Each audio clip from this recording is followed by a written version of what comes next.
Paano nga ba mag-report ng insidente sa BML Carmona Community App? Madali lang. Sa ilang tap lang, maipapadala mo na agad ang iyong report. Una, buksan ang BML Carmona app sa iyong cellphone.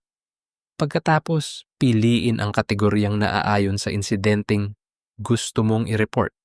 Kapag nakapili ka na, kumuha ng larawan ng insidente. Mapapansin mong automatikong lumalabas ang iyong kasalukuyang lokasyon sa kamera. Malaking tulong ito para mas mabilis na matukoy ng ating mga responder ang eksaktong lokasyon ng insidente. I-capture lamang ang larawan gamit ang capture button. Pagkatapos maipadala ang iyong report, madali mong masusubaybayan ang status nito mula pending, ongoing, hanggang cleared para alam mo ang kasalukuyang kalagayan ng iyong report.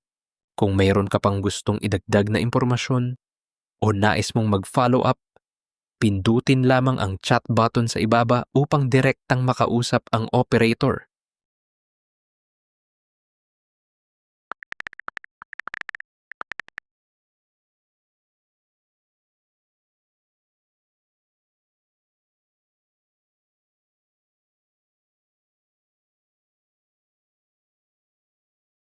Maraming kategoryang maaari mong piliin depende sa uri ng insidenteng gusto mong i-report.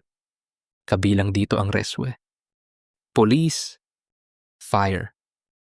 Maaari ka ring mag-report ng mga concern tungkol sa GAD o Gender and Development, PWD, senior citizens, at bullying.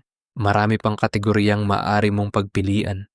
Depende sa uri ng insidenteng nais mong i-report. Pindutin lamang ang others upang makita ang kumpletong listahan ng mga kategorya.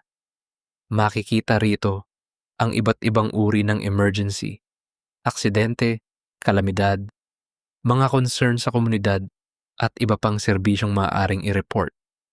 Kung wala sa listahan ang iyong concern, piliin lamang ang other reports.